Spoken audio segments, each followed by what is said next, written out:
Welcome to Sweet Life Beat Life. We hope this video helps. You start by confirming account and legal prerequisites.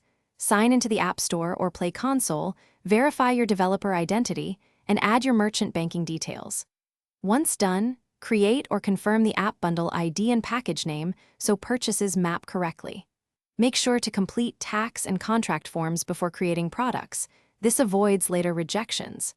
Now that your platform accounts are linked and verified, you're ready to define products and permissions in the next step. You now add product records in the console. Create clear SKUs for consumables, non-consumables, and subscriptions, choosing price tiers and localization. Once products exist, integrate the platform SDK, StoreKit, or Google Play billing into your app, wiring up purchase, restore, and subscription updates.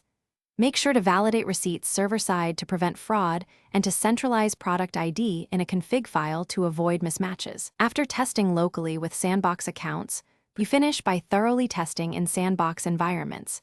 Simulate purchases, restores, subscription renewals, cancellations, and edge cases like interrupted transactions. Once tests pass, submit the build with in-app purchases enabled and provide clear testing notes for reviewers. After release, monitor purchase analytics, refund rates, and server receipt verification logs. Make prompt fixes for failed flows.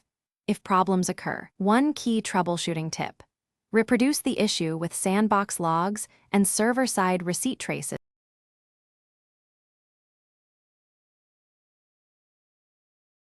Thanks for watching. Consider subscribing if we helped you.